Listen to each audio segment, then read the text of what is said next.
लड़ाई है तो लड़ाई लड़ करके ही जीती जा सकती है। न जनता खुश है, न विधायक खुश है, न कांग्रेस के नेता खुश है।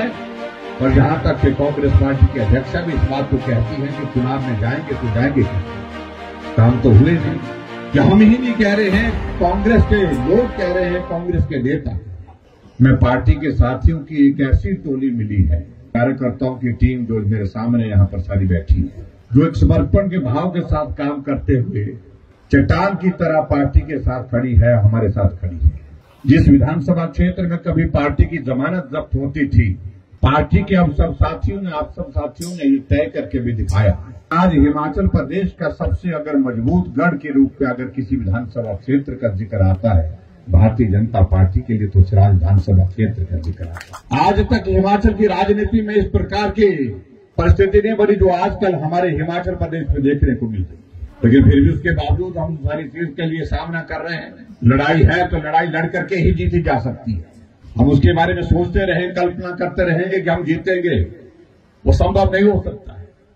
15 महीने हिमाचल प्रदेश की सरकार के पूरे हो गए और सरकार के 15 महीने के कार्यकाल में आपने इस बात को देखा होगा कि हम ही नहीं कह रहे हैं, कांग्रेस के लोग कह रहे हैं, कांग्रेस के नेता। न जनता खुश है, न विधायक खुश है, न कांग्रेस के नेता खुश है। और यहां तक कि कांग्रेस पार्टी की अध्यक्षा भी इस बात को कहती है कि चुनाव में जाएंगे तो जाएंगे कैसे। काम तो हुए नहीं। ये काम 15 महीने पहले यहां था, ये पुल का 15 महीने बीतने के बाद भी वही खड़ा है। यह आपके सामने उदाहरण है। मंत्रिमंडल से मंत्री त्याग पत्र दे करके बैठे हुए, मंत्रिमंडल से मंत्री रोते रोते कैबिनेट की मीटिंग छोड़ करके निकल गए। और जब कांग्रेस की ओर से इस प्रकार का जिक्र करने की कोशिश होती है कि जो कुछ भी हिमाचल प्रदेश में राजनीति में हो रहा है वो भाजपा के कारण हो रहा है, मैं समझता हूं ये बिल्कुल सिरे से हम इस बात को खारिज करते हैं। वो गलत बात है। जो कुछ भी हो रहा है अपने उनके काम करने के तौर तरीके से। हमारी संख्या हिमाचल की विधानसभा के अंदर 25 है। राज्यसभा का चुनाव हुआ और राज्यसभा के चुनाव में उनकी संख्या 43 थी। 40 वो 3 निर्दलीय विधायक को अपने साथ गिनते थे, लेकिन हालात ऐसे बने कि 43 की संख्या जाकर के 34 पहुंचे और हम 25 से 34 पहुंचे।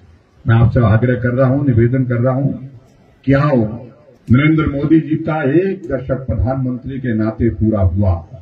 दूसरे दशक की शुरुआत करने के लिए पूरे हिमाचल में सिराज पहले नंबर पर होना चाहिए। इसलिए जोर कितना लगाना है, ठीक उतना लगाना है जितना पिछले विधानसभा के इलेक्शन में लगाया।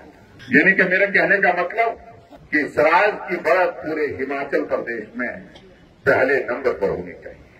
2019 के चुनाव में भी आप लोगों ने जहां से 37,000 वोटों की बढ़त दी थी, ये 37-30 के आंकड़े से थोड़ा आगे निकलो। आपकी बात अब की 40 पार करो, और 40 पार करने के लिए आप सब कर सकते हैं। मैं इस बात को मैं दावे के साथ कह सकता हूं, इस प्रकार के हालात, इस प्रकार की परिस्थिति हमारे साथ है।